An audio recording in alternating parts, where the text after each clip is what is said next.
आया उमर आया दो सेमेस्टर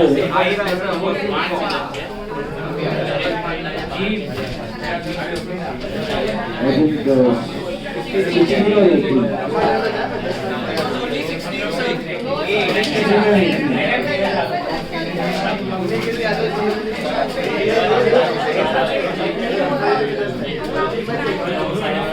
Okay, 16th का opening entry. That was simple assets to liability to capital. Nothing to shift here then. 18th का GP कितना है? 562,000. NP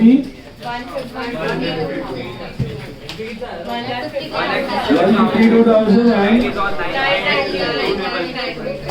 9,92,000. Okay.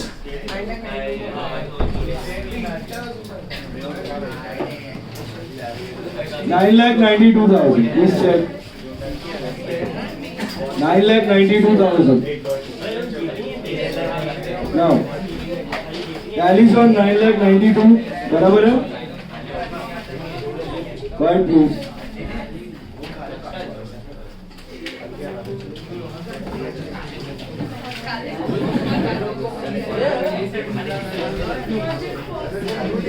All of you.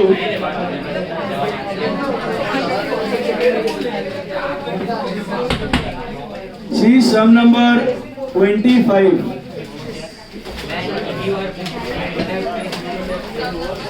25. 25th sum देखो सब लोग. इसमें कोई उसमें ना you have missing figures. Can you see that?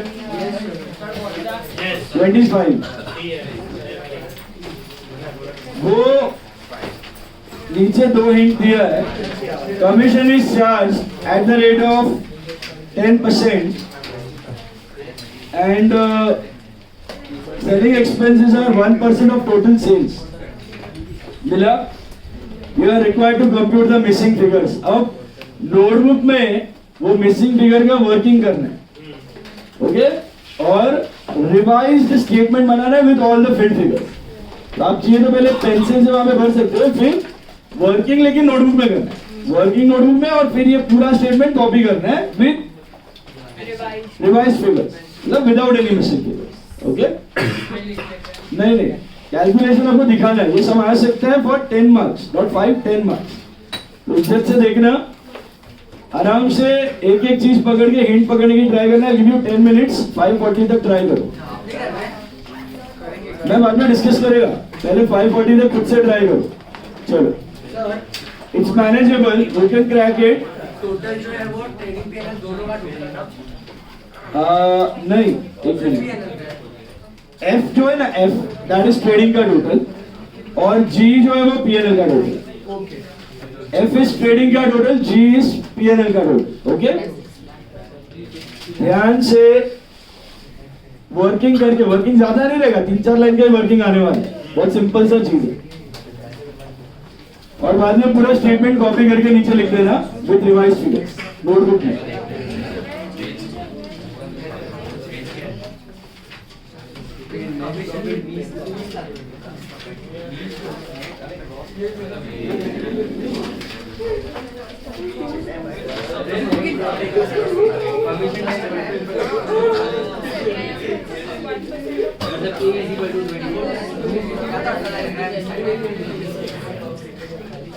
Before में क्या है?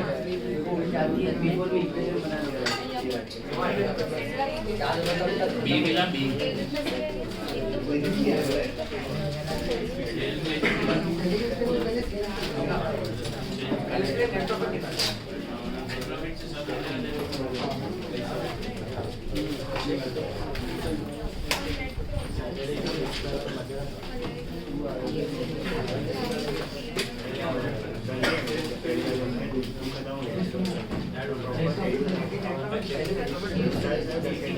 क्या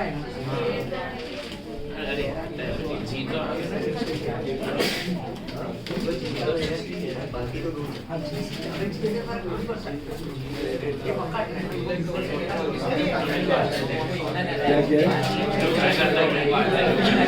F is the total of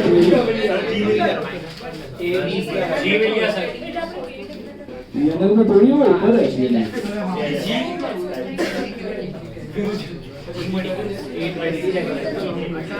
Before my eventually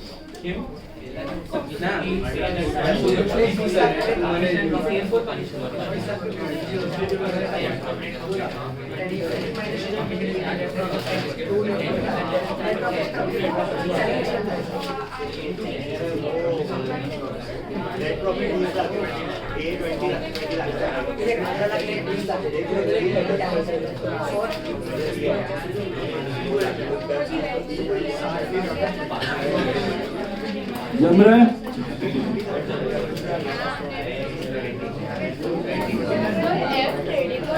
F trading का F is ट्रेडिंग का टोटल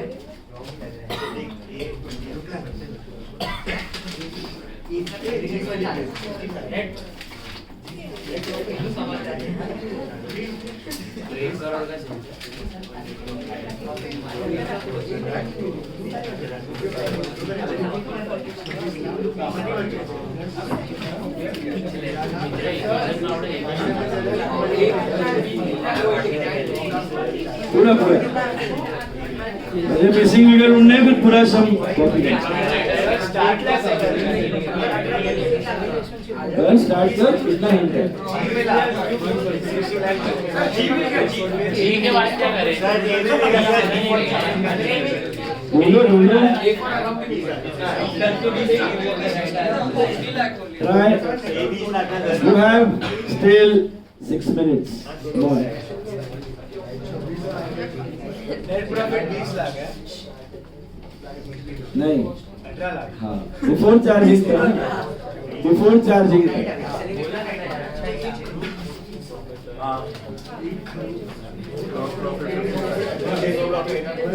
बच्चा और बिफोर वाला कैसे यूज करेंगे कोई परसेंटेज कितना परसेंट दे रही है सर दिया है नीचे नीचे दिया है 10% मिसिंग का करने का क्या करना पूरा हो गया हो गया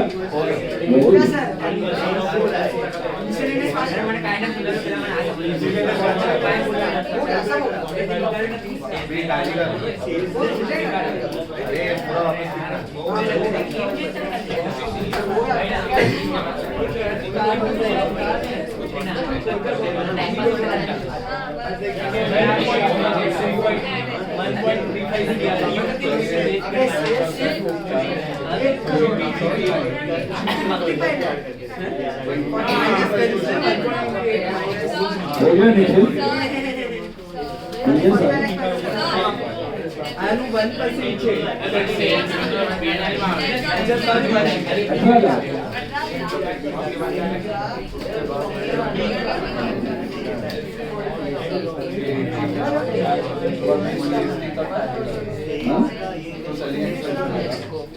वो कमीशन तो दिया है 10%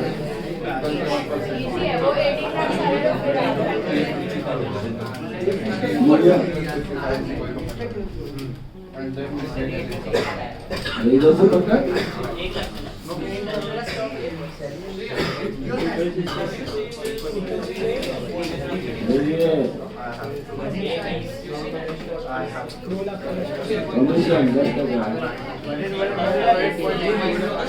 सर ऐसे नहीं आने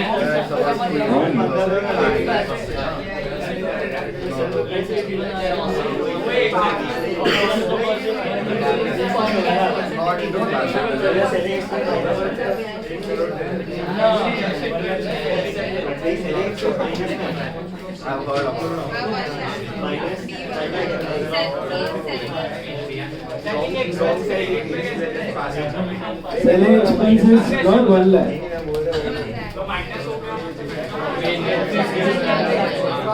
अब selling expenses are 1 lakh.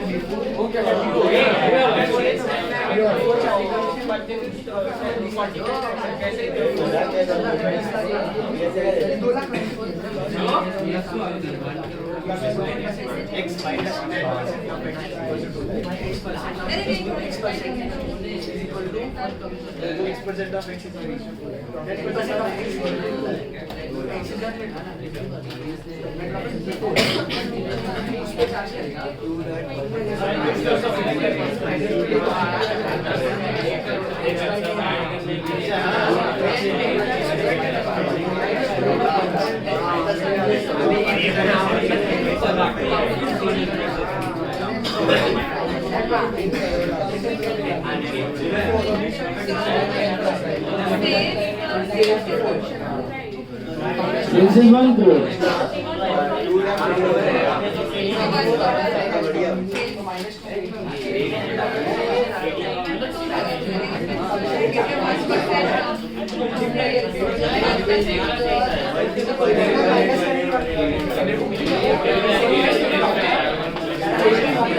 चलो डिस्कस करूं.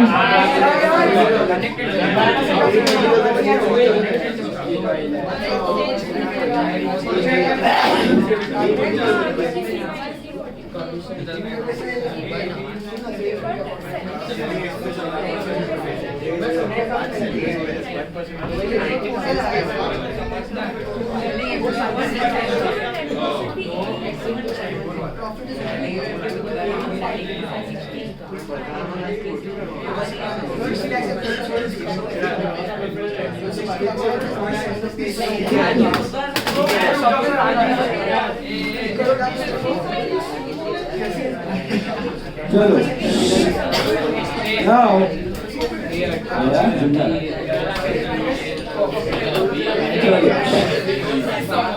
फर्स्ट वन आपका पहला hint is commission to manager.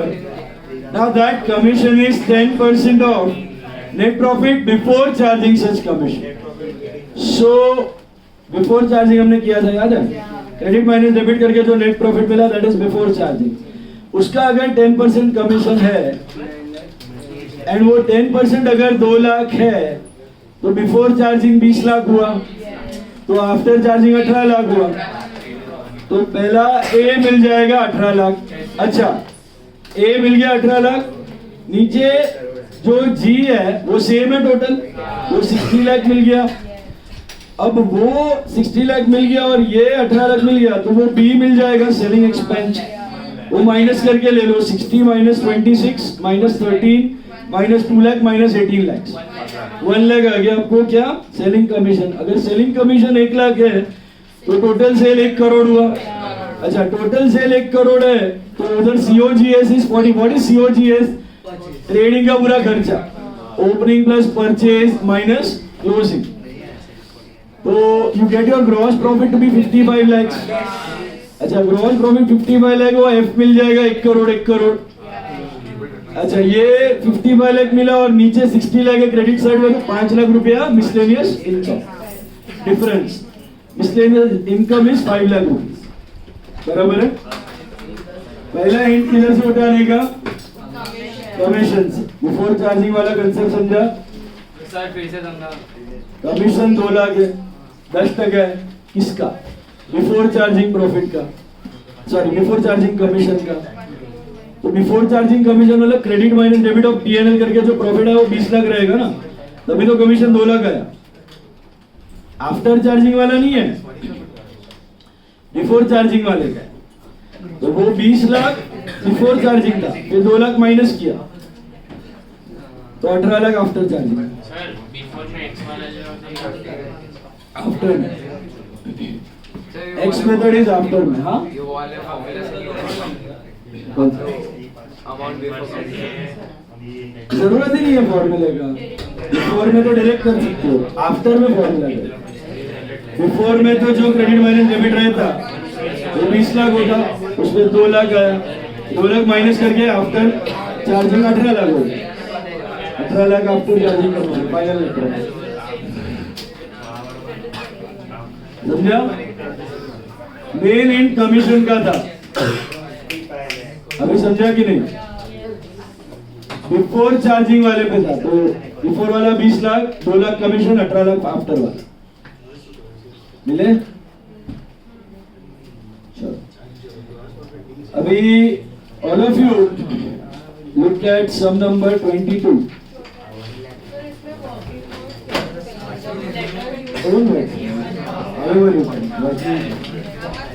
Simple you can do the working in your own way, खाली होना चाहिए वो, मैंने सेम पूरा कॉपी करके दिया है।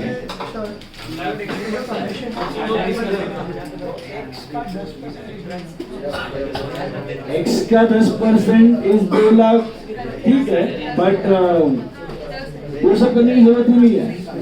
वो जो बिफोर चार्जिंग वाला प्रॉफिट है ना, वो कैसे आया, क्रेडिट माइनस डेबिट, वो लिखा नहीं है, वो 20 लाख ही रहेगा, क्योंकि ये 2 लाख है, वो 20 लाख रहेगा, तो उसका 10%, वो माइनस 2 लाख है, 18 लाख नहीं करेंगे। You can take commission is 10% of profit before commission. Profit before commission are 20 lakhs. And profit after commission are 18 lakhs. बराबर है? अभी look at sum number 22. This is also module sum. मतलब दो है, एक मॉड्यूल का एक हैंडमेड है। आओ कॉपी करना है, बना लो। अभी 22nd हम देखो। Sen Gupta and company employs a team of 8 workers who are paid 30,000 per month each in the year ended 31st December 15. At the start of 2016, the company raised salaries by 10% to 33,000 per month each. On July 1st, 2016, the company hired 2 trainees at a salary of 21,000 per month each. The workforce are paid salary on the first working day of every month, 1 month in arrears, so that the employee receives the salary for January on first working day of February and so on and so forth. इसका मतलब क्या है, समझ में आ रहा है? ये जनवरी की सैलरी फरवरी 1st को, फरवरी की सैलरी मार्च 1st को, दिसंबर की सैलरी जनवरी 1st को। तो आपको क्या डेटा दिया था ऊपर, 30,000 रुपए आप 8 वर्कर को पर वर्कर पर मंथ दे रहे हो टिल 31 दिसंबर 15। 2016 से 10% बढ़ा के 33,000 पर मंथ कर दी गई है। उसके बाद वो ट्रेनिंग्स का डेटा दिया। आपको क्या करना है, number 1 calculate the amount of salary which would be charged to profit and loss account for the year ended 31st December 16. 16 is the current year. कितना सैलरी पीएनएल में डेबिट होगा for 31st December 2016? Number 1. Amount actually paid as salaries during 2016. And number 3, outstanding salaries on 31st December 16. मतलब 31 दिसंबर को कितना salary देना बाकी है। 3 question के आंसर करने हैं। एक, पीएनएल में कितनी जाएगी 2016 में, दूसरा पेड कितना है 2016 में, और तीसरा लास्ट डे 31 दिसंबर को कितना सैलरी आउटस्टैंडिंग रहेगा। अब इज इट नेसेसरी कि जितना पे किया उतना ही पीएनएल में जाए? नहीं। या तो कंसेप्ट पता है, वो अक्रूवल फॉलो करता है। पेड में हमने वो कैश पेड ढूंढना है कितना है। Okay, again I'm giving you around 7 minutes, 5:52. दिमाग लगाओ, ट्राई करो, क्रैक करने की ट्राई करो। 3 क्वेश्चन के आंसर देने हैं। रफ में कैलसी में करके बता दो, फिर मैं नोट बना के बताऊंगा कैसे करना है। मेरे को खाली इसके आंसर चाहिए।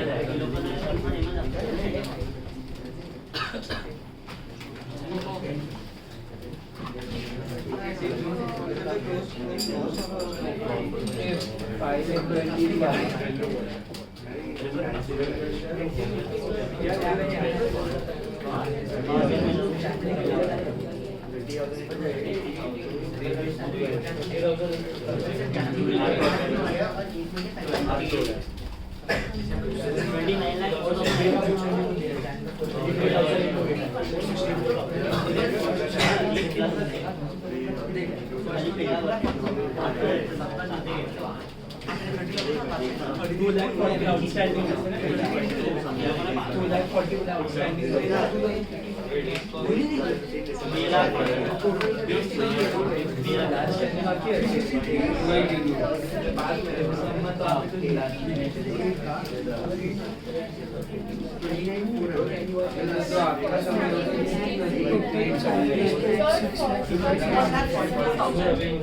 कंप्यूटर रहेगा 8 वर्कर पर वर्कर है सर 33,66,000 इतना पे किया रहेगा। एक मिनट पेड़ का आंसर क्या बोला 33,66,000 ये पेड़ है मतलब 34 लाख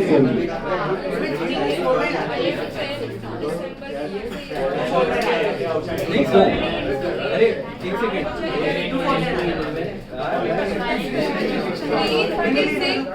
अरे सॉरी 36,000 पे क्या है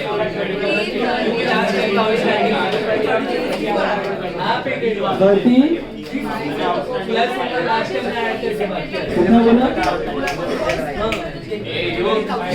पेड़ कितना 36,06,000 ये पेड़ बोल रहे हैं ये राइट है कि नहीं मैं बोल नहीं सकता मैं बाद में करूंगा ये आपका आंसर है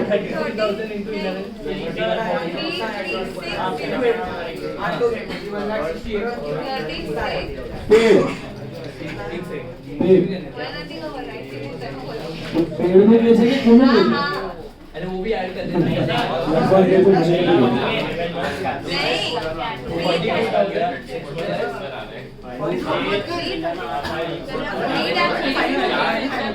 ये 36 कैसा रहेगा 8 तो उनका ही है 12 महीना नहीं होता है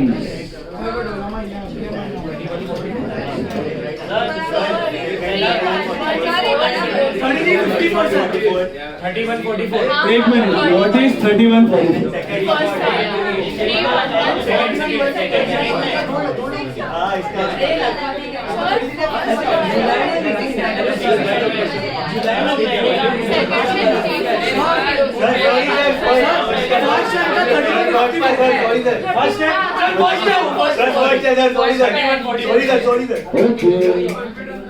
चिल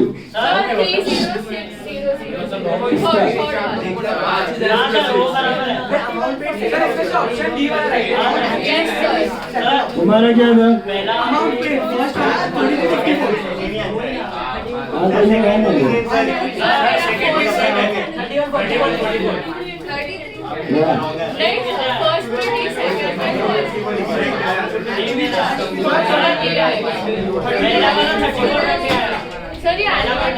पहला 34,20 पांचवा आंसर आ रहा है 34,20 आपके जेब से कितना पैसा जा रहा है 12 महीने में आपको मालूम नहीं है प्लीज सर वो पहला वाला हटा दो वो गलती से मैंने 5 महीने की जगह 12 महीने में आपके जेब से कितना पैसा जाएगा ये 5 अलग अलग आंसर दिया आपने ये पहला वाला है दूसरे वाले का बोल इसका क्या आंसर बोल रहे हो इसका कोई और आंसर बोल रहे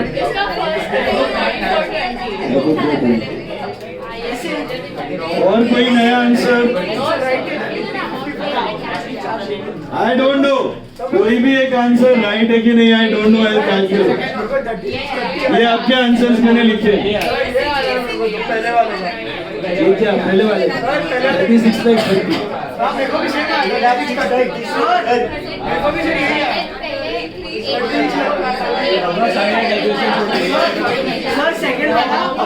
32 lakhs 10 lakhs.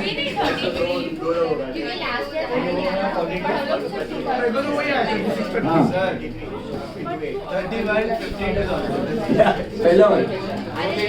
पहला वाला सबको Sir, This batch has given the maximum answers in the first one. आज तक का लिमिट 4 से 5 के ऊपर नहीं है, 7 मिला है मेरे को।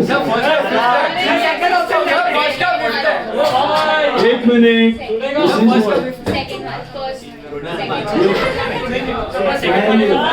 PNL की वो, फर्स्ट का फिफ्थ है सर थर्ड का वो लिखे हुए हैं ना, उसको छोड़ दो। सर थर्ड का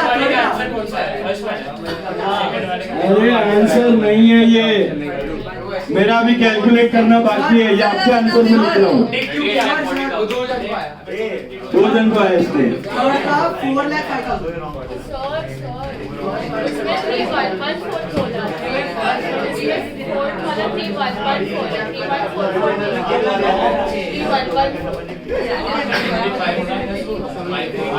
चलो हो गए सारे, अभी करो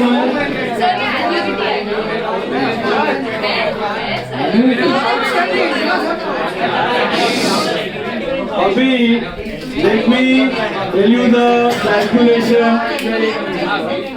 भाई लोग सुनो, अभी इसमें जो भी राइट आंसर आए, बट ये पैसे जा रहे हैं आपके बिजनेस में से 12 महीने के अंदर। और क्या आपको देखो 31 लाख, 33, 36, 3-4 लाख का घबरा 1 साल में कर रहे हो आप लोग। तो जिसको भी रॉन्ग आंसर आया 12 महीने में पैसे निकल जाएंगे, पता नहीं चलेगा। You need to be alert, okay?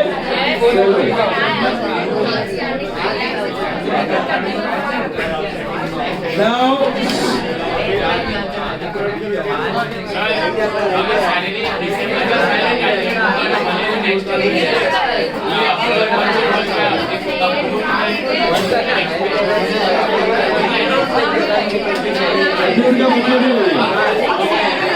all right now, right.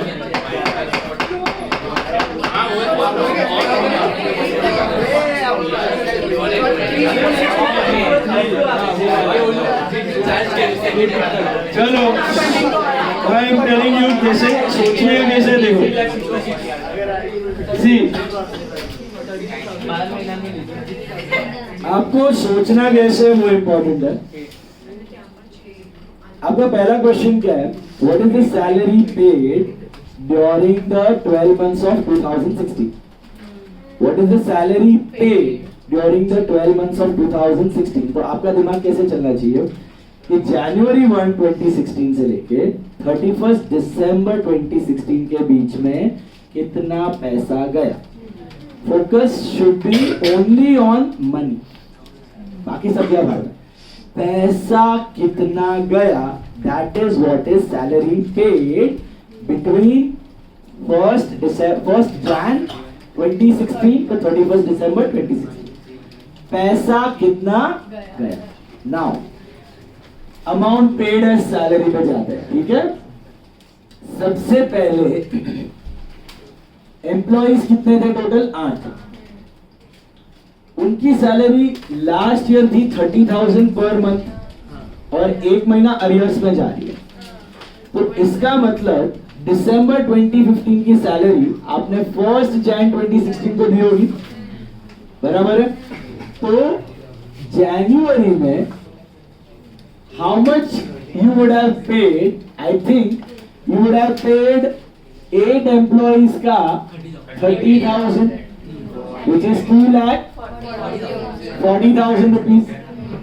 This you would have paid it in the month of Jan, मतलब Jan 1st को। अब क्यों, क्योंकि दिसंबर की सैलरी 30 वो Jan 1st को दिया, ओके। अब जनवरी की Feb 1 को दिया, फरवरी की मार्च 1 को दिया, मार्च की अप्रैल 1 को दिया, ऐसे करते करते अक्टूबर की नवंबर 1 को दिया, वो आखिरी होगी। फिर नवंबर की नवंबर की दिसंबर 1 को दिया, वो आखिरी होगी। दिसंबर की Jan 1 को दिया, वो नेक्स्ट ईयर में जाएगा। तो ऐसे कितने महीने हुए, 11 महीने हुए। कर सकते हो आप काम, Jan की Feb 1, मार्च 1, अप्रैल 1, मई, जून, जुलाई, अगस्त, सितंबर, अक्टूबर, नवंबर, दिसंबर 1st 11 महीने हुए। अब फरवरी से लेके दिसंबर 1, फरवरी से लेके दिसंबर 1, ये एम्प्लॉय की कर रहा हूं मैं, जनवरी फिर फेब्रुवरी टू दिसंबर फर्स्ट कितने एम्प्लॉय थे? 8 एम्प्लॉय थे, बराबर है। फेब्रुवरी टू दिसंबर फर्स्ट चलेगा, नहीं लिखोगे। 8 एम्प्लॉय थे, कितनी सैलरी है? 33,000 है अभी, बराबर है।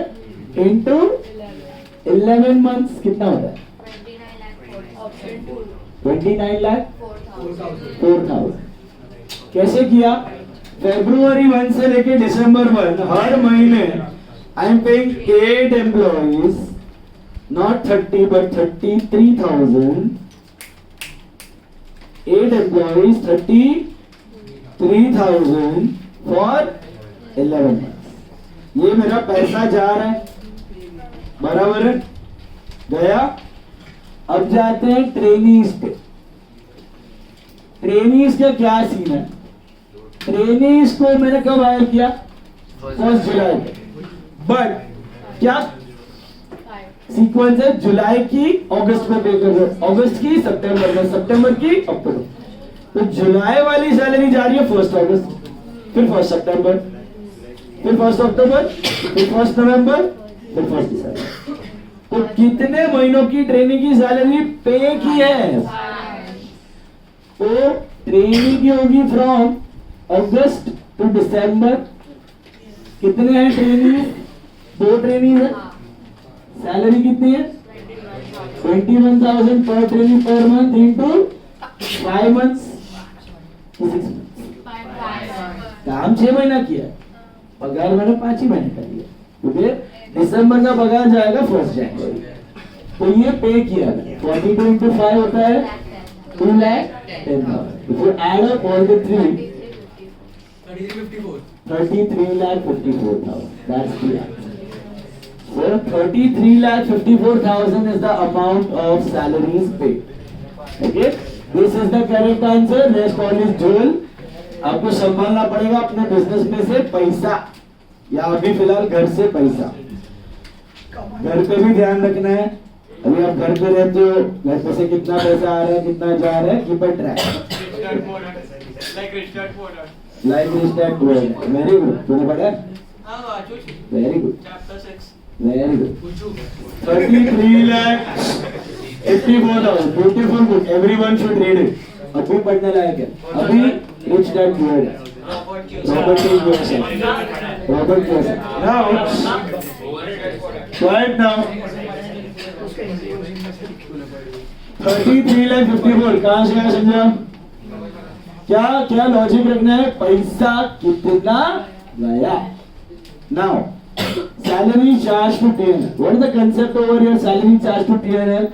Forget about money. कितने पैसे का काम हुआ है? चार्ज टू TNL में क्या सोचना है? कितने पैसे का काम हुआ है between Jan to December, Jan 2016 to December 2016। कितने पैसे का काम हुआ है? वर्क। पैसा कितना गया वो मैटर ही नहीं करता है। ऐसा हो सकता है कि 1 भी रुपया ना गया हो, लेकिन पूरा का पूरा सैलरी दिखेगा PNL में, दैट इज अक्रूवल। कितने पैसे का काम हुआ है जैन टू दिसंबर में, कितने पैसे का काम हुआ है? सबसे पहले एम्प्लॉई की जो लास्ट ईयर की दिसंबर की सैलरी थी, उसका काम तो लास्ट ईयर दिसंबर में हो गया। इस साल जनवरी में कितनी सैलरी डिसाइड हुई थी? 33,000। तो मतलब जनवरी में भी 33,000 का काम किया है, फेब में भी 33,000 का काम किया है, मार्च में भी 33, अप्रैल मई जून जुलाई अगस्त सितंबर अक्टूबर नवंबर दिसंबर में भी 33,000 का ही काम हुआ है। पैसा कितना दिया does not matter, because you are doing accrual. कितने पैसों का काम हुआ है? Is it clear? Forget about money. So employee का सीन क्या है? There are 8 employees. ये पूरा Jan to December I am doing. 8 employees into what? 30 की 33. 33,000 for how many months? 12 months. 3168 000. Okay? 31,68,000 का काम हो गया है, इतना वर्क हो गया है। आपने पूरा 11th स्टैंडर्ड अटेंड किया और 11th की फीस थी समझो 22,000 रुपीज, तो 11th में कितने का काम हुआ? 22,000 का। अब फीस आपने पहले दी, बाद में दी, एंड में दी, नेक्स्ट ईयर दी, कोई फर्क नहीं पड़ता। काम कितने का हुआ है? 22,000। आपने समझो कहीं गए, पार्क की टिकट निकाली, इमेजिका की 1,000 रुपीज की टिकट निकाली, खर्चा कितना हो गया? 1,000 की टिकट बुक करवा के रख दी। आप पार्क में गए नहीं हो, बुक करवा के रख दिया, फिर गए नहीं गए, बाद में गए, काम कितने का हो गया? उधर 1,000 का हो गया। जो अमाउंट है जो देना पड़ेगा for that work, that is the work का अमाउंट। पैसा दो ना दो, बाद में दो, उससे फर्क नहीं पड़ता। The value of that work.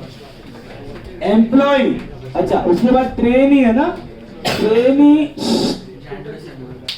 कहाँ एम्प्लॉय किया आपने? ट्रेनिंग को चालू किया आपने जुलाई में, तो कहना है जुलाई से काम चालू हो गया। जुलाई, अगस्त, सितंबर, अक्टूबर, नवंबर, दिसंबर, कितना महीना काम किया? 6 महीना। कितना पगार का काम किया? 21,000 का पर ट्रेनी। तो 2 ट्रेनी है, इंटू 21,000 इंटू 6 मंथ, 2,52,000, 34,20,000। किसको मिला था 34,20,000? ये राइट था बट ऊपर वाला रॉन्ग है। अब क्लियर है? 34,20,000 is the amount charge to be. सोचना कैसे है, दोनों का कंसेप्ट समझा? अब ये पैसा गया, ये चार्ज टू पीएनएल है, ओके। अब दोनों का डिफरेंस सीधा आउटस्टैंडिंग नहीं कर सकते, क्योंकि शुरुआत में एक आउटस्टैंडिंग आपने ऑलरेडी पे किया है जैन में। तो how to go for December का आउटस्टैंडिंग? सिंपल, जनवरी 1 को कितना पगार देना है वो दिसंबर का आउटस्टैंडिंग हो। जनवरी 1 को कितने का पगार देने का बाकी है आपको? तो एम्प्लॉय का देना बाकी है दिसंबर का। एम्प्लॉय का कितना? 8 एम्प्लॉय इंटू 33,000, एक ही महीने का बाकी रहेगा दिसंबर में, बराबर है? कितना हुआ? 2,64,000। और ट्रेनी को कितना देना बाकी है? सिर्फ दिसंबर का लेना है, सिर्फ दिसंबर का। This is 2 trainees into 21,000 for 1 month, 42,000 total 3,06,000. We got all 3 correct. All 3.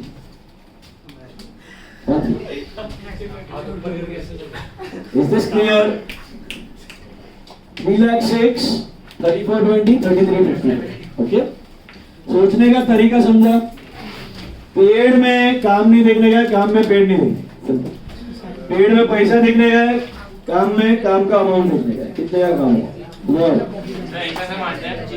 या दिस इज बॉडी सीएम। ये दिमाग लगाने वाला।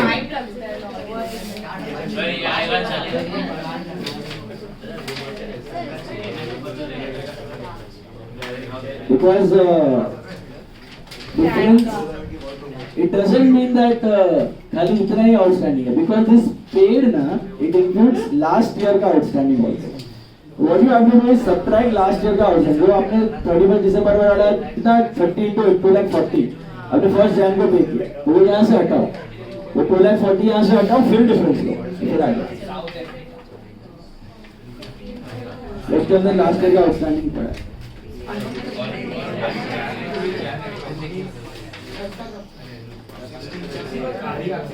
Try question 5 on your own. Question 5. अभी मैन्युफैक्चरिंग स्टार्ट हो गया। Question 5 खुद से ट्राई करो। Question 5 try on your own. Come on. Now it should not take more time.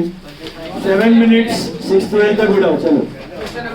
Question 5 7 minutes. Yeah, similar question. दिमाग लगा लो। Same question. Without a Your ending अलग है, ध्यान देना।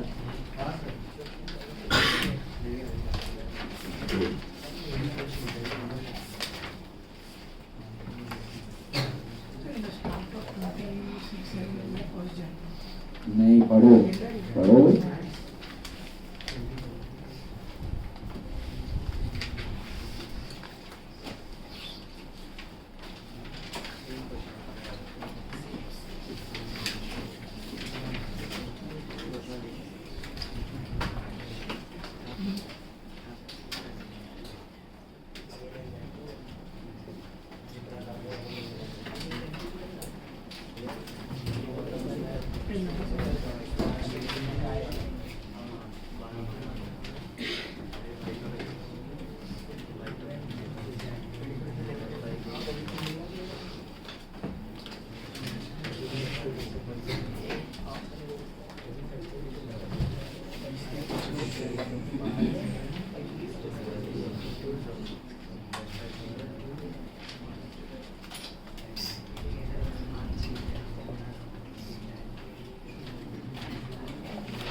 Amount paid 3320.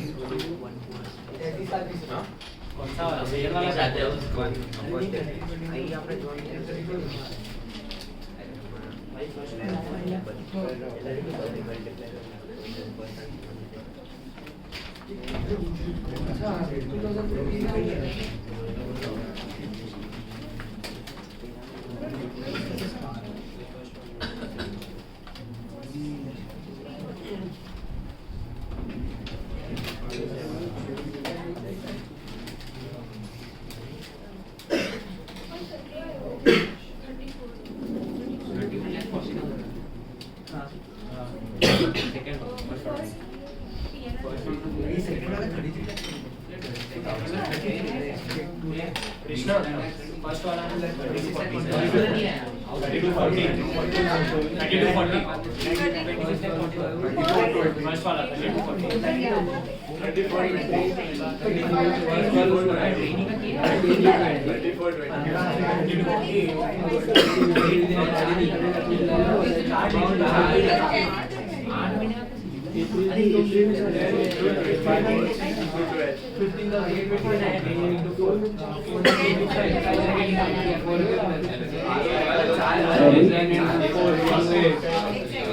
इसको सीधा राइट में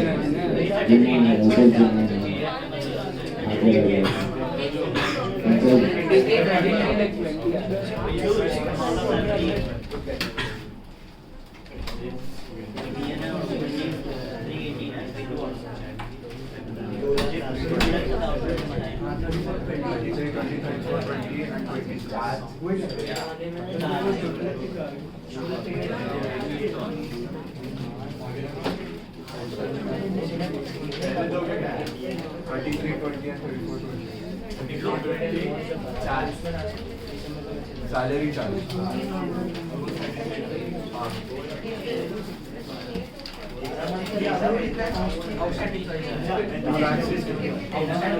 इसमें दिया आपने आंसर्स, इसका क्या आ रहा है चार्ज?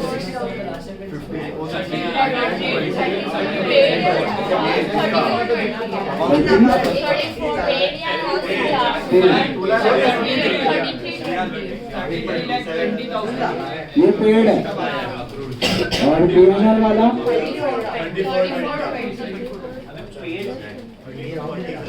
और आउटस्टैंडिंग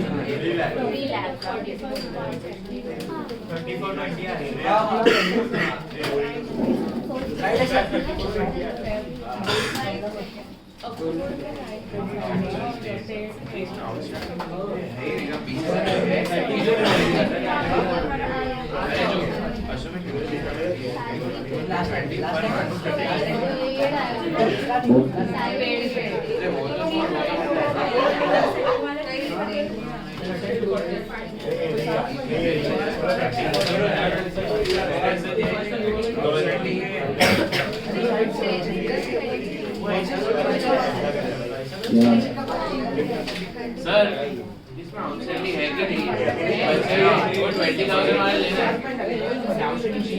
मैथ्स वाला पूरा आउटस्टैंडिंग है ना, मैथ्स का जो फर्स्ट अप्रैल को दोगे। नहीं ऐसे नहीं, जो प्रीवियस ईयर का 20,000 दिया वो ऐसा कुछ मेंशन है विच पेड ऑब्वियसली हर एक सैलरी एक महीना अरियर में ही है ना, पिछले साल का भी और इस साल का सब एक महीना अरियर।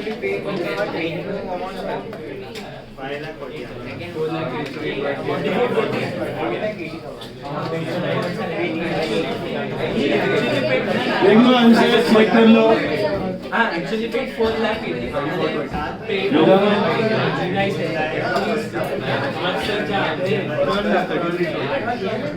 चलो डन। नो सर आ रहा आंसर इमेज का ऑप्शन है।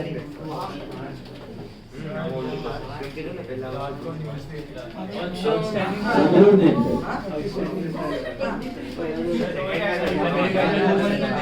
और कौन सा लट्टी रास्ता न्यूज होती है पाकिस्तान का अटैक करना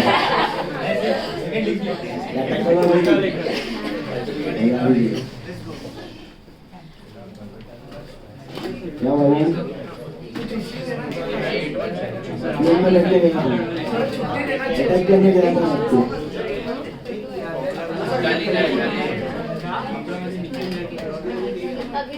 ये मस्त दिखता है मेरे को। सवेरे अभिषेक शाम को टकाटक सर बीमार थे मैं।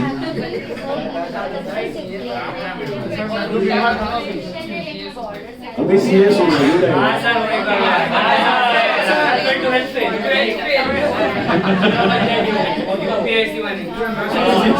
ये मैं फर्स्ट क्लास 12th में फेल हुआ। ऐसा हो रहा है पब्लिक के साथ केदार में। People are getting people are clearing CA Inter and they are getting KT in Bular.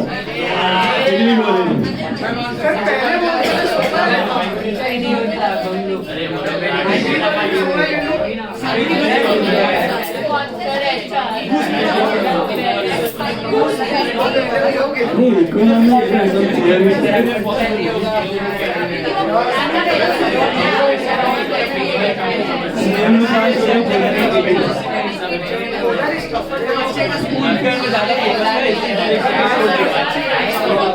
चलो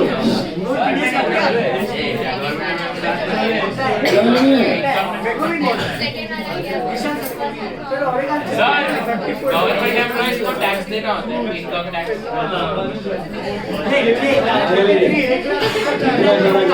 आईएएस में तो टैक्स भी बचेगा। इनको जो आईएएस आईपीएस जो बनता है ना, उनको सैलरी से बहुत ज्यादा पर्क्स मिलते हैं, वो सब टैक्स फ्री है।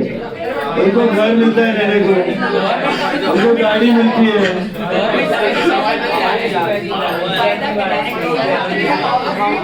they get house to live, they get food का वो भी है उधर ऑफिस में, they get car, they get traveling allowance, वो सब टैक्स बहुत ज्यादा खर्चा ही नहीं होता। ऊपर से 2 नंबर का मरेगा ना।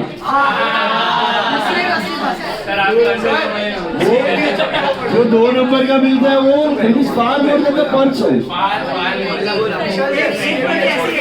जो भी आईएएस आईपीएस बनने जाते हैं ना, it is not for that level of reputation and all, it is all about एक IT commissioner can make 1 CR per day easily।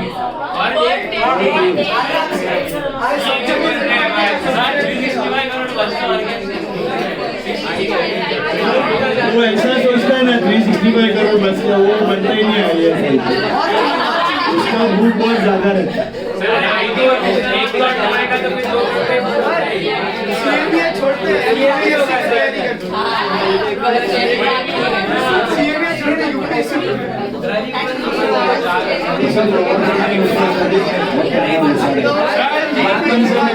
CA one को IT का विषय बनाना तो पड़ेगा You can do IAS, IPS whenever.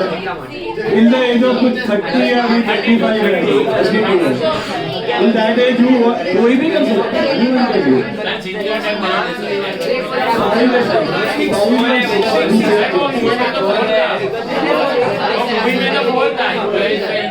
अब बाद में बड़ा है, शायद कुछ चेक किया है। चलो guys,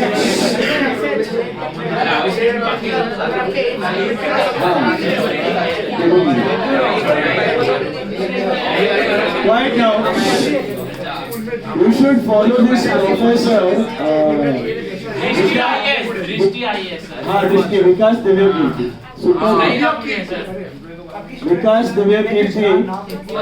You should watch his videos. Super brilliant guy and जो उसका knowledge level plus his way of explaining the things बहुत एक नंबर. IAS इंटरव्यूज भी दिखाते हैं वो लोग, दृष्टि IAS वो भी लिखने का, और उसका लेक्चर्स भी सही रहता है उसका. विकास दिव्यकीर्ति PW ले रहा है दृष्टि IAS 2000 करोड़ एक्विजिशन चल रहा है PW ये वाला फिजिक्स वाला clear. हो गया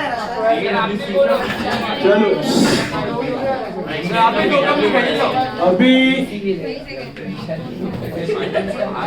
see we are starting with manufacturing account. Next lecture देखो नेक्स्ट लेक्चर ये आंसर्स आया.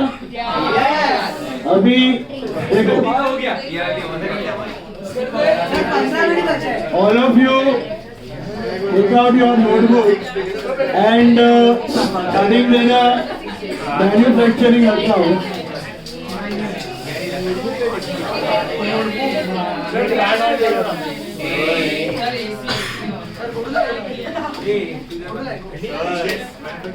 See after नेक्स्ट लेक्चर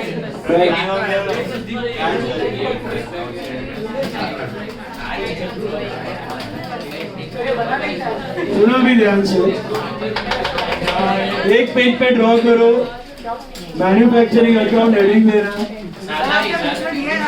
हाँ बट उसमें थोड़ा सा मिस्टेक है, और उसमें चेंज कर दोगे तो भी चलेगा. आगे मत बनाओ. Don't make this, just sit and look at the format in the book. जो करेक्शन है मैं बता दूंगा, नोटबुक में बनाने की जरूरत नहीं. एक ही बनाने का है सर एक ही account page number I think it is 68. बना और सर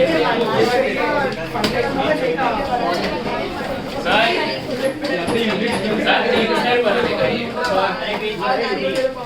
वाइट सिर्फ बनाओ मत, नोटबुक में चलेगा. नोट्स में जो दिया है उसमें कुछ करेक्शन है वो मैं बोल दूंगा आपको, वो देखते जाना. खाली चुपचाप बैठो और सुनो. सी don't need to right.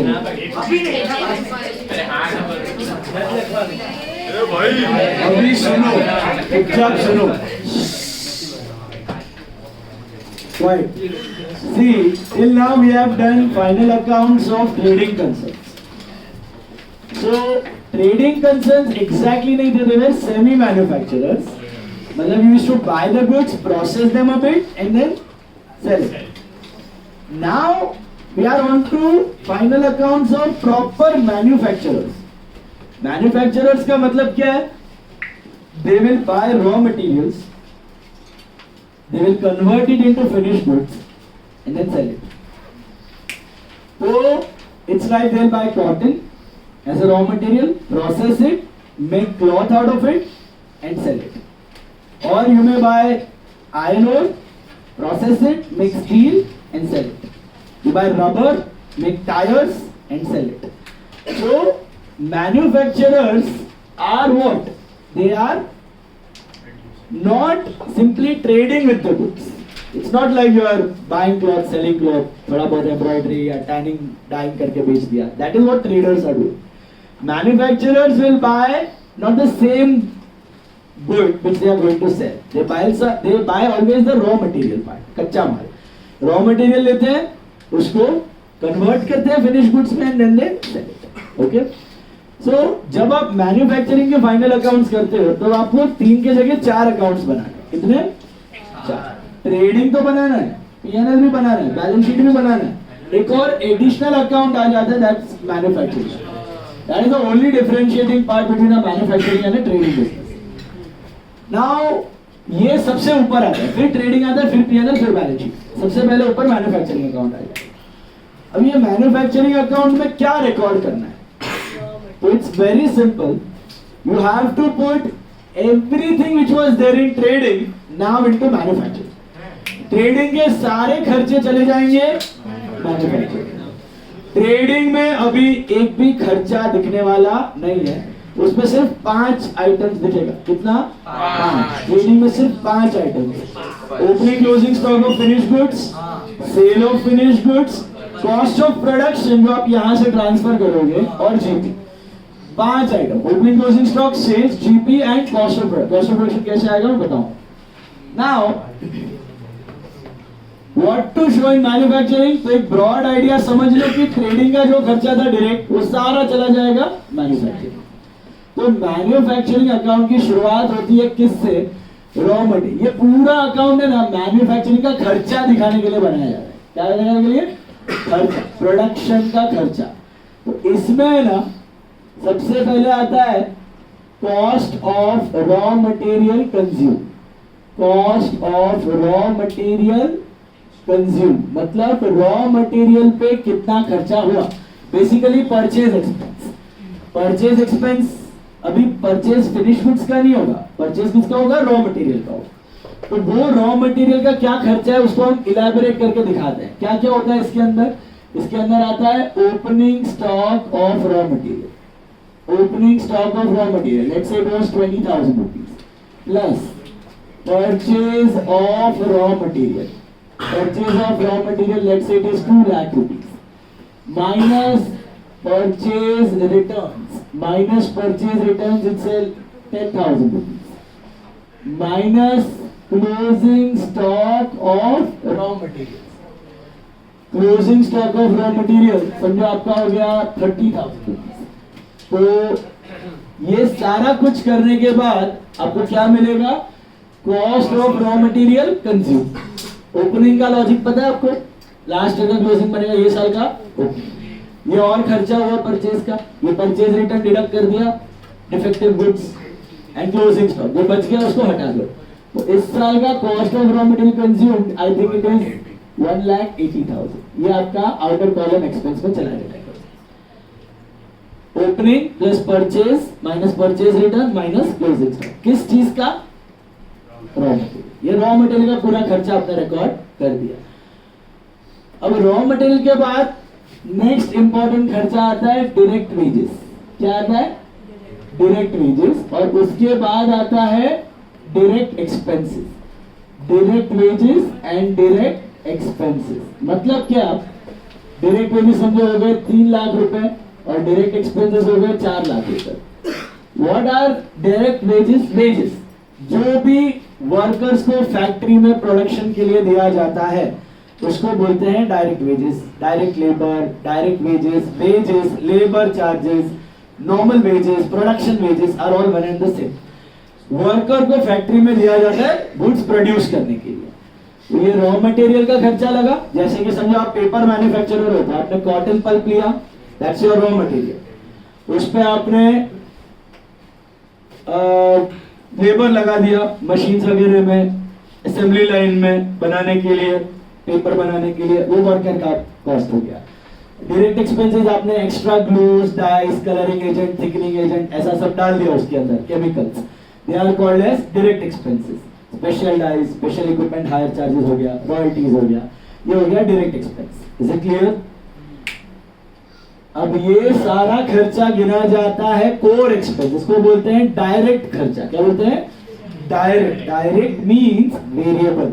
Direct means variable मतलब पर यूनिट के साथ वेरी होता है। जितना किलो कॉटन इनपुट डालोगे उतना ये वेजेस बढ़ेगा, उतना ये डायरेक्ट एक्सपेंस बढ़ेगा। वो ये तीनों खर्चे, डायरेक्ट मटेरियल, डायरेक्ट वेजेस और direct expenses, are completely variable, या 90% तो वेरिएबल रहता है। वेरिएबल मतलब जितना प्रोडक्शन बढ़ेगा उतना ये साथ में खर्चा बढ़ेगा, जितना प्रोडक्शन घटेगा उतना ये खर्चा घटेगा। Purely variable with the level of activity, जितना एक्टिविटी बढ़ाओगे उतना ये खर्चा बढ़ने वाला है। इसको बोलते हैं डायरेक्ट खर्चा। तो ये 3 डायरेक्ट खर्चे घुस जाते हैं आपके सबसे पहले। फिर आता है next head, that is 2 factory overheads, या इसको हम मैन्युफैक्चरिंग ओवरहेड्स भी बोलते हैं। मैन्युफैक्चरिंग ओवरहेड्स या फैक्ट्री ओवरहेड्स, इसमें क्या आता है?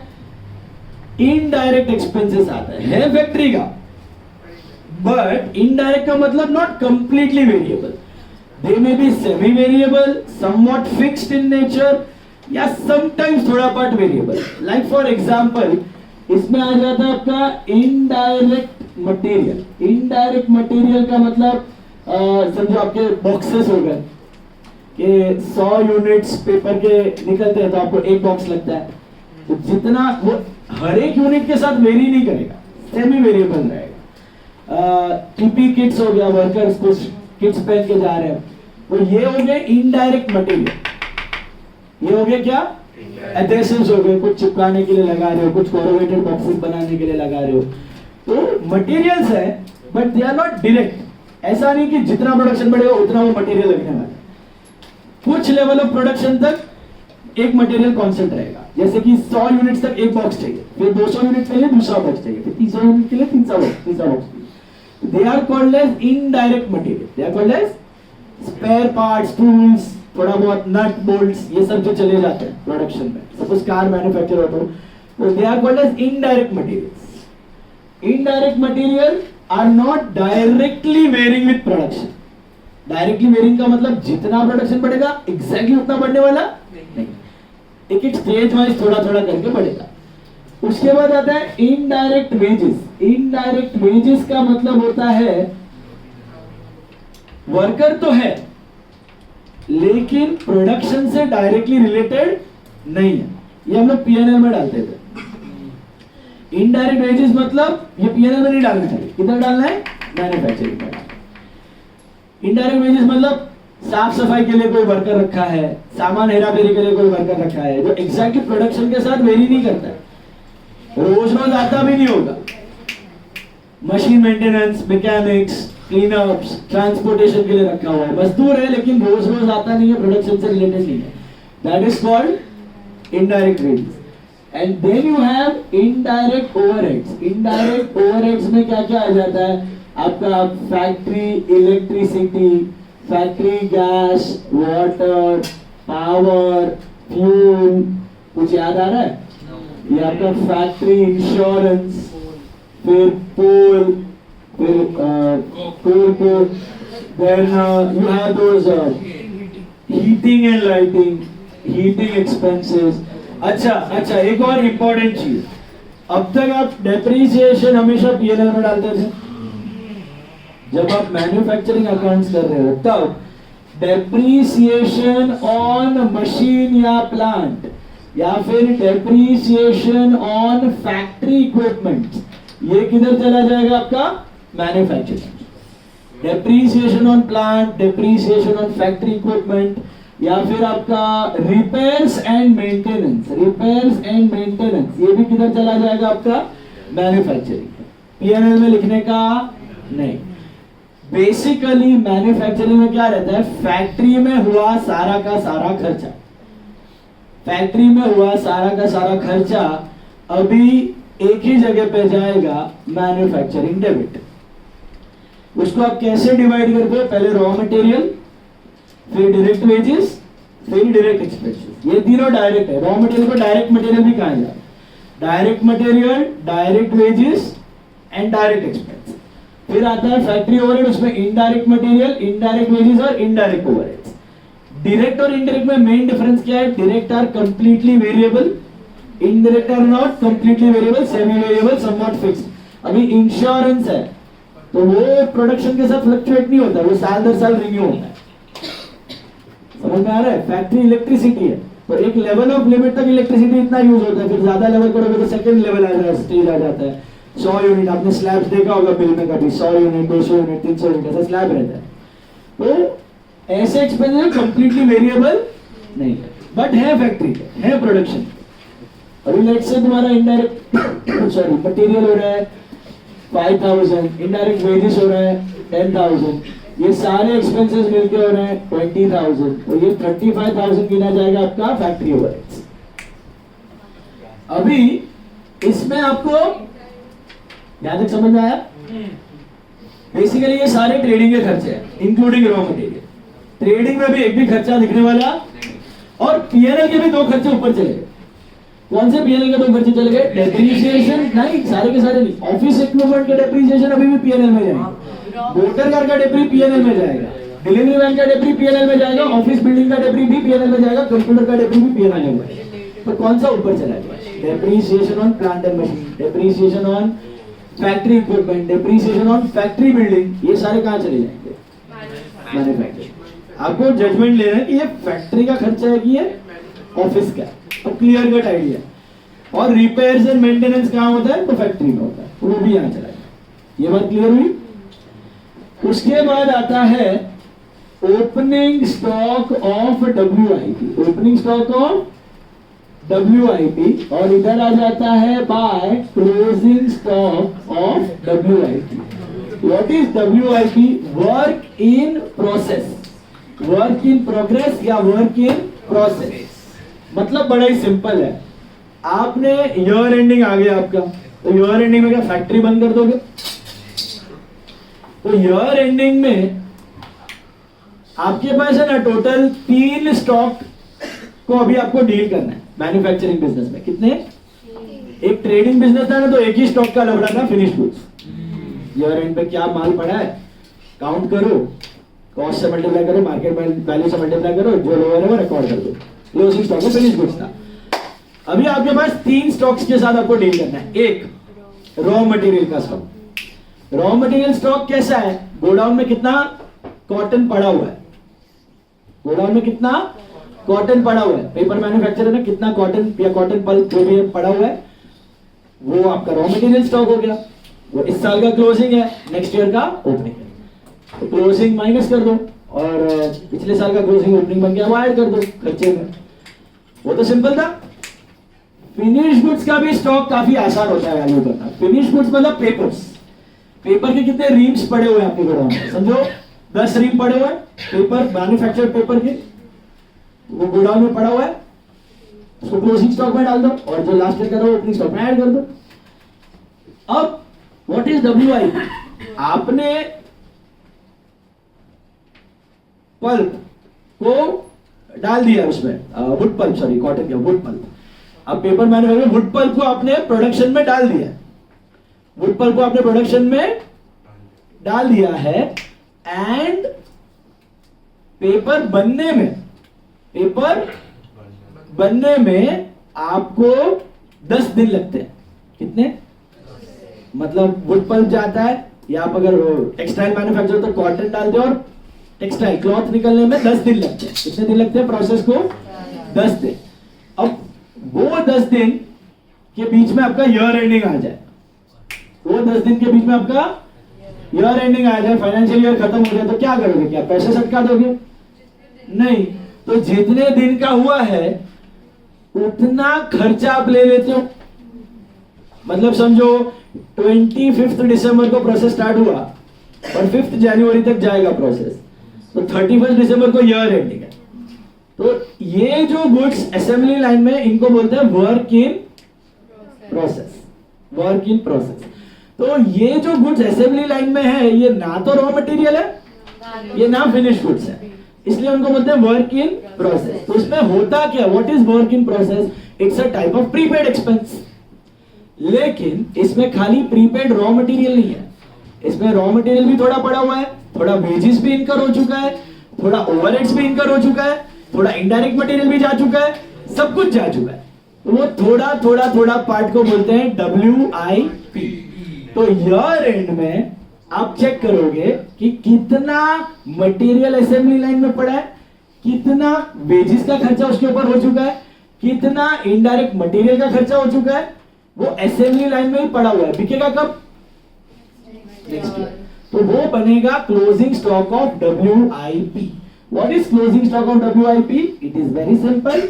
It is the cost of the goods which are still unfinished. It is the cost of the goods which are still unfinished.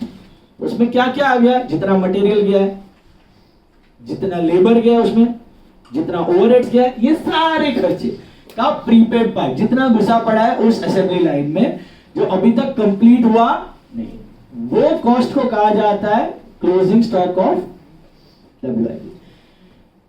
Very simple. Suppose आपने 5,000 रुपए का कॉटन इंट्रोड्यूस किया हुआ है, टेक्सटाइल मैन्युफैक्चरर 5,000 रुपए का कॉटन गया हुआ है, 3,000 रुपए का लेबर लग गया, उसमें 2,000 रुपए के मटेरियल और इनडायरेक्ट ओवरहेड्स लग गए, तो 10,000 रुपए असेंबली लाइन में कब बिकेंगे? तो वो खर्चा भी कौन से साल में जाना चाहिए? Next year. वो इन सब में ऑलरेडी इंक्लूडेड है वो खर्चा, इनकर तो हो चुका है, लेकिन इतना असेंबली लाइन वाला है जो नेक्स्ट ईयर काम आएगा, वो इस साल का खर्चा नहीं है. तो उसको बोलते हैं क्लोजिंग स्टॉक ऑफ WIP. क्या बोलते हैं? क्लोजिंग स्टॉक ऑफ WIP आएगा 10,000. ये खर्चा इनके अंदर था, स्पेंड कर दिया, लेकिन ये असेंबली लाइन में ही पड़ा हुआ है, ये अभी तक रेडी हुआ नहीं है. तो ये कब काम आएगा खर्चा? Next year. जैसे ये closing stock of raw material, ये परचेज के अंदर पड़ा है, लेकिन बिकेगा कब? Next year. बनेगा कब? फिनिश गुड्स में कन्वर्ट कब होगा? Next year. इसलिए यहां से हटा देते हो. Due to which concept? Matching. Any stock is reduced from your expense due to matching concept. कोई भी स्टॉक एक्सपेंस में से क्यों घटाते हो? Matching concept. तो ये 30,000 के मटेरियल इस साल काम आएंगे कि नेक्स्ट ईयर? तो हटाओ. वैसे ये 10,000 का खर्चा जो असेंबली लाइन पे हुआ है वो इस साल काम आएगा कि नेक्स्ट ईयर? तो यहां से हटा दो. तो मैंने यहां से माइनस नहीं किया और क्रेडिट पे लिख दिया, बात तो एक ही है. समझा? तो क्लोजिंग स्टॉक ऑफ WIP, जैसे closing stock of finish goods लिखते हैं, वैसे closing stock of WIP. What is WIP? Work in process. Does it include only material का खर्चा? Does it include only wages और only overheads? No. Everything which is there in that assembly line on the year end which you are going to sell the next year. Similarly what is opening stock of WIP? Last year का closing stock. Last year का closing WIP ये साल का opening. क्यों खर्चे में दिखाया? क्योंकि ये साल बिका रहेगा. It will belong to the expense of this year. So opening stock of WIP let's say was 15,000. This is clear? Opening stock क्यों ऐड किया? लास्ट ईयर का क्लोजिंग स्टॉक था, इस साल का खर्चा है, इस साल गुड्स बिका रहेगा, और क्लोजिंग कब बिकने वाला है? Next year. तो ये साल कॉस्ट हटा दो. What is WIP? Neither raw material nor finish, बीच का assembly line. Is it clear? अभी एक और चीज आपको समझनी है. यहाँ पे आता है सेल ऑफ स्क्रैप, या फिर इसको बोलते हैं sale of by product. Sale of scrap या sale of by product. What is the sale of scrap और सेल ऑफ बाय प्रोडक्ट? ये ना एकदम नॉमिनल सा इनकम रहता है, साधारण सा इनकम रहता है, जो बिजनेस इंटेंड नहीं कर रहा है बनाने पे, लेकिन निकल रहा है अपने प्रोडक्शन के साथ, और जिसका वैल्यू है, बिक भी रहा है, तो भंगार के भाव में बेच दिया उसको. मतलब शुगर इंडस्ट्री होता है ना, sugar cane is the raw material, sugar is the by product, उसमें से मोलासेस निकलता है, that goes into alcohol industry. Glycerine निकलता है, दैट गोज इनटू फार्मा. अब these are byproducts. These are byproducts. They are not intending to make it. They are intending to make sugar. But ये तो निकल रहा है साइड में, तो ठीक है बेच दो, जो पैसा आया ले लो. तो वो क्या है? एक तरह की इनकम है. It's like a sundry income. It's like अ, पर उसको P&L में नहीं दिखाने का, क्योंकि वो मोर और लेस रेगुलर बेसिस पे निकलते ही रहता है. तो उसको क्या करने का? खर्चे में से उड़ा देने का. इतना इनकम है तो इतना खर्चा आपका कम हो. इसको बोलते हैं सेल ऑफ बाय प्रोडक्ट या सेल ऑफ स्क्रैप. जैसे कि आपका ये था अपना अमूल है, तो मिल्क इंडस्ट्री में से butter milk is a by product, way is a by product. वो वे में भी प्रोटीन बना के बेच रहा है. Whey is a by product for Amul, butter milk is a by product for Amul. इसलिए आपने देखा होगा बटर मिल्क का price is very less compared to milk और चीज और whatever products is selling. Butter milk 1 litre का आपको 12-15 रुपए में मिल जाता है, मैक्सिमम 15 to 20 रुपीस 1 लीटर. तो these are all by product. वो बनाता है तो उसको उसका बाय प्रोडक्ट निकलते जाए, ऐसा है. तो ऐसा बहुत सारा रहता है आपका। ये भी रहता है अपना हाँ ये ऑयल इंडस्ट्री रहता है। ऑयल इंडस्ट्री ऑयल सीड्स से जो ऑयल एक्सट्रैक्ट करते हैं उसमें से आपका ऑयल केक्स निकलता है। ऑयल केक्स का मतलब क्या होता है, जो बचा हुआ सीड है जिसमें से पूरा ऑयल निकल चुका है उसका जो माल बचता है उसको बोलते हैं ऑयल केक। वो जाता है कैटल इंडस्ट्री में ऐसे फॉर्डर। तो बहुत सारे कंपनीज रहते हैं जिसमें बाय प्रोडक्ट ऐसे निकलते रहते हैं। तो आपका इंटेंशन नहीं है आया तो ठीक है, आपने सीधा यहाँ से सेल आउट कर दिया। So that's like an income. So basically all the debits are showing your expenses, just like any nominal account. This is also nominal, and this part is income. तो ये कैसे income हुआ? ये income नहीं है, ये prepaid expense. और sale of byproduct is like your sundry income. So that is let's say 20,000 rupees. And और कोई income इधर दिखने वाला नहीं। इधर पूरे खर्चे ही है। तो always your debit will be greater than your credit. So what have we done? Instead of showing the expenses in trading, we showed all the expenses in and वो पूरा expense मिला के हमने डाल दिया ट्रेडिंग में। उसको बोलते हैं बाय कॉस्ट ऑफ प्रोडक्शन। ये हुआ कॉस्ट ऑफ प्रोडक्शन। ये जाता है transfer to trading. Transfer to trading, what is this total if you check? 8 lakh 80 and 50, 9 lakh 30, 9 lakh 30 minus 30, 9 lakh. तो 9 लाख का कॉस्ट ऑफ प्रोडक्शन किधर जाएगा डायरेक्टली? अब जब आप ट्रेडिंग बनाओगे तो ट्रेडिंग में एक भी खर्चा दिखने वाला नहीं है। क्या दिखेगा? ध्यान से। सबसे पहला opening stock of finished goods. What are finished goods now? Ready goods. I told you have to deal with 3 stocks. Raw material, finished goods and WIP. Raw material और WIP किधर गया? Manufacturing. Finished goods किधर जाएगा? Trading. अच्छा, finished goods का opening stock let's say it is 30,000. फिर ये cost of production manufacturing credit में था, ले जाएगा इधर डेबिट में टू कॉस्ट ऑफ प्रोडक्शन। कितना था? 9 लाख। फिर ये माल आप बेचोगे तो bye sales let's say 20 lakh and ये आ गया इधर by closing stock of what? Finish goods. Finish goods तो आपने 1000 बार किया फाइनल अकाउंट्स में, 50,000 है और बचेगा वो मिलेगा 2GB carry down. 20 lakh 50 minus 9 lakh 30 is 11 lakh 20,000 I think. अभी ट्रेडिंग में एक भी खर्चा दिख रहा है? कभी कभार डायर कंसीक्वेंसेस में आपको शायद फिनिश गुड्स खरीदना पड़े, but generally manufacturing units never buy finish goods. What do they buy? वो मैन्युफैक्चरिंग देने से कभी कभी सडन डिमांड आ गया, आपके पास माल नहीं है तो आपने बाहर से प्रोक्योर किया और निकाल दिया, that is called purchase of finish goods. तो अगर परचेज ऑफ फिनिश गुड्स आ जाए तो हो जाएगा ट्रेडिंग में, बट जनरली ऐसा परचेज ऑफ फिनिश गुड्स होता नहीं, एकदम डायर कंसीक्वेंसेस में होता है। Otherwise it is always manufactured and then sold. Is it clear? तो परचेज दिखे, परचेज मतलब किसका परचेज है?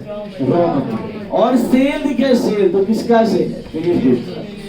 Manufacturing units buy raw material and sale finish goods. Is this clear? और ये जाएगा जीपी पीएनएल में। पीएनएल बैलेंस शीट पूरा सेम है, खाली 2 एक्सपेंस मैंने ऊपर डाले। कौन से? April factory equipments and repairs and maintenance. Factory assets के डेप्री और रिपेयर एंड मेंटेनेंस। 1 मिनट। सब फैक्ट्री ऊपर ऊपर ऊपर। अच्छा, वो freight inward, carriage inward, royalty सब ऊपर। मैन्युफैक्चरिंग। 1 मिनट। क्या बोल? आंसर तो सेम ही है। वो तो मैं सारा मैन्युफैक्चरिंग इस पर डालूं तो भी सेम है, इसीलिए तो अलग दिखा देगा। अभी 1 मिनट मेरे को बताओ, how will you take a start of manufacturing? Start with cost of raw material। क्या लेने का? Opening stock, plus purchase, less purchase return, less closing. फिर दो और बड़े खर्चे, डायरेक्ट वेजेस, डायरेक्ट एक्सपेंस। फिर फैक्ट्री ओवर, उसमें सारा फैक्ट्री का खर्चा, freight inward, carriage inward, royalty, factory rent, rates, taxes, gas, water, electricity, clearing charges, heating charges, ये सारा कुछ, अनलोडिंग चार्जेस सब ऊपर। फिर WIP, ओपनिंग स्टॉक किधर आएगा? डेबिट। और क्लोजिंग, सुनो ध्यान से, कभी भी ओपनिंग स्टॉक ऑफ WIP में से क्लोजिंग स्टॉक माइनस मत करना क्रेडिट में। क्यों? कभी ओपनिंग स्टॉक ज्यादा है, क्लोजिंग कम है तो मानना नहीं, और ओपनिंग कम है, क्लोजिंग ज्यादा है तो get negative answer. Always opening on the debit side, closing on the credit side. Then come sale of scrap या by product. What is it? Unintentional product, जो बेचा वो इनकम, इधर से हटा दो, मैन्युफैक्चरिंग से हटा दो, and then you arrive at cost of production which you transfer to trading। Factory का पूरा खर्चा एक साथ दिख जाए। ट्रेडिंग में आप उस पर मार्जिन लगा के बेच दोगे तो क्या दिखेगा? ट्रेडिंग में COP दिखेगा, सेल्स दिखेगा, and opening closing stock of finish goods and GP will go to. Is clear? उसमें एक आध करेक्शन है, आपने किया बुक में? आई थिंक कुछ तो मिस्टेक है उधर।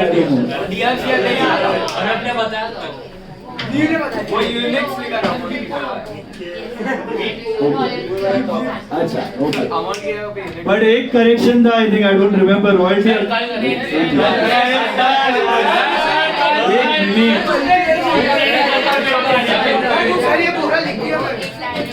एक सेकेंड,